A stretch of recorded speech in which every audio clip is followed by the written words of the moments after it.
Welcome to this very special broadcast of Market Masters. We have a Market Master, Raamdeo Agrawal, the chairman and co-founder of Motilal Oswal Securities, and there is a reason why we've called him. The indexes are at all-time highs. 20,000 seems round the corner for the Nifty. The mid-cap and the small-cap index, after a long gap, have notched up significant gains. And what is more important is that there isn't even one foreign brokerage left. Every one of them are queuing up to give more rosier picture about the Indian stock markets and the economy. So is this a damn good long-term story, or is this a point where everyone is confident, so we should worry a little? For a person who has seen all these kinds of cycles, these questions would be very important. Raamdeo, thank you very much indeed for joining us over here today. Good morning and welcome to this morning. Yeah. So I wanted to ask you first about this, a positivity. Mid caps, all-time highs. Small caps, all-time highs. Are you first worried that there is a bit of an overdoing in the near term, a froth? Yeah, so I had anticipated this in the sense that didn't know about small, large and all, but I was knowing that one day foreigners have to join the this party, because domestics since COVID, because of massive onboarding of retail from 30 million to 120 million of your accounts, that has SIP boom is on at 15,000 crores per month. So that was that cushioned the sell-off by foreigners. Yes. Now that that journey is still on, retail is still on, and on top of it, now foreigners also want to buy in. Yes. First, they want to buy in what they have sold, and then they want to top it up, because now India is a far more important market in the global scene at about almost close to $4 trillion. We have 4% of global GDP. Yes. And even market cap wise, almost $100 trillion is the market cap worldwide. We're at about 4 trillion. But yeah, about 4 trillion. So we're again 4%. But their allocation is nowhere at aggregate level. Their allocation may be about a percentage or so if you see the total number. So I think there is a lot of gap between what they should be allocating in the years ahead and decades ahead. Then what is the allocation today? Whether they take the call today or they take a pause and then come after 3 months or 6 months. But I see on a 5-year, 10-year basis, one way FI flow. I mean, of course, we have to play our part of it in terms of corporate earnings and other things.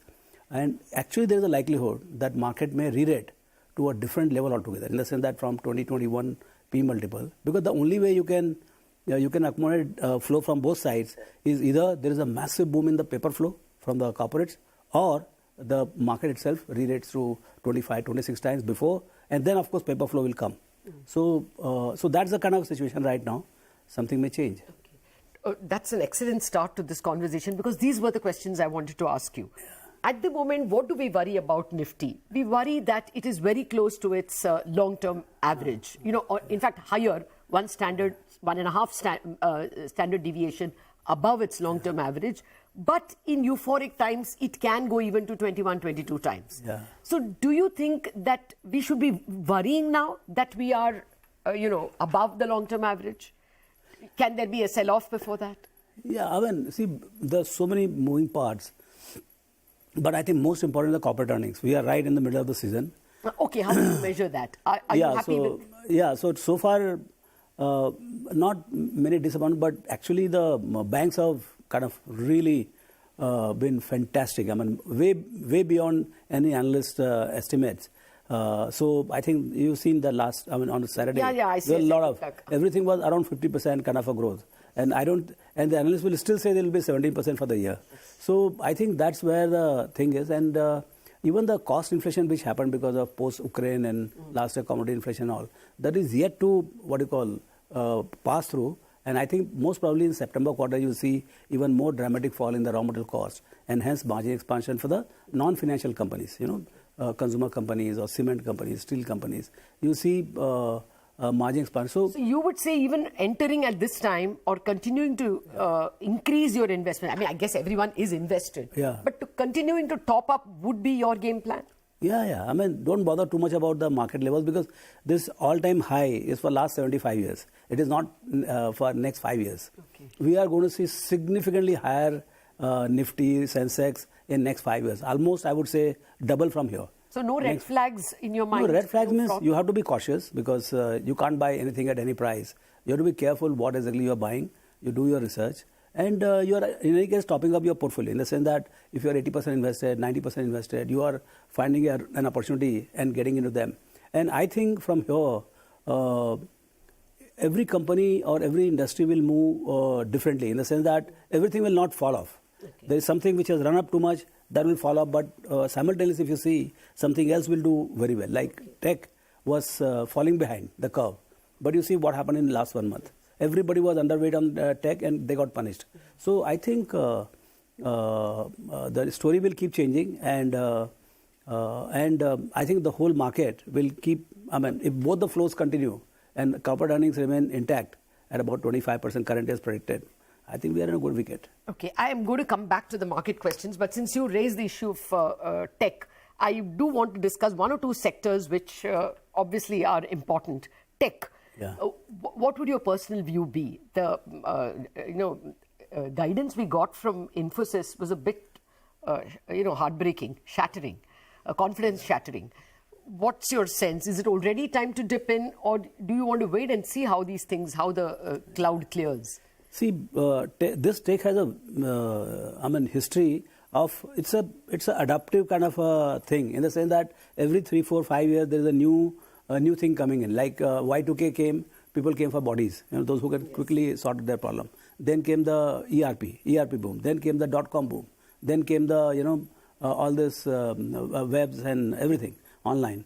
So the 5G, the 6G, digitization, now digital, then all this. Now it is AI. Now it is being talked that AI is yet another next frontier.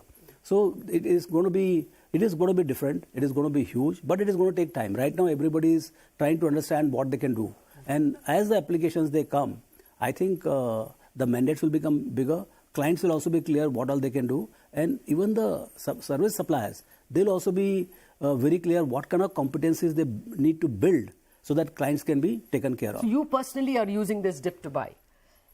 I'm allocated in the sense that even before the dip, I mean, we were not grossly underweight or something like that, except that we were much more on the large mid-sized ITs for a growth differential. But basically, we were there because we knew that, because see, look at the today market moves. In US, it's only about tech companies. With those 5, 6 big companies, they are only driving. No, there it is, of course, a crazy. Yeah, in India, it is led by financials. So someday, we will follow the tech, but our digital side has done very well. In the tech, all the digital companies which got hammered post in last 12 months, I think they have come back very well. Which is what I wanted to ask you. I mean, Zomato, I have read your reports and you all are very bullish. Yeah.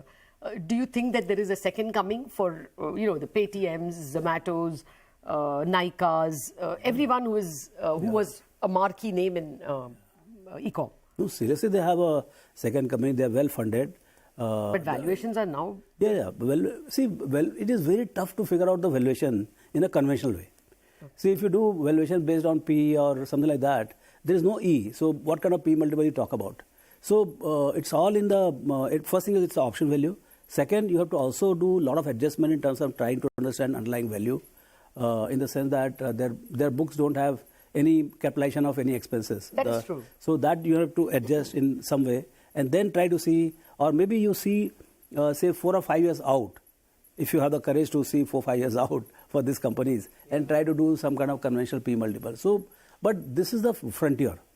This new tech companies like Zomatos of the world or Swiggy or Policy Bazaar, Paytm, I think these are the companies which will, they are well funded, and I think they'll have good time. They'll cut fresh ground. Okay, let me come to the more conventional, the usual banking, the one that we should discuss because it's 40% of the market. Yes. Now, would you think that HDFC Bank, after the merger, may underperform because, there is a lot to lead? Would there be any worries? Would you rather bet on, ICICI or Kotak because of the fact that they have to carry a large load? It's not about this or that. Every bank has its own merits. This is the most successful bank in the last 25 years. And they have created, and the CEO has gone on record saying that we'll create another HDFC Bank in next 4 years. Yes. What more you want? Your index is going to do 12, 13%. And they're guiding for 18%, I don't know, top line or bottom line. Okay. But clearly, and so I think it's an outperforming stock. That doesn't mean that there is no other bank which can outperform. Okay.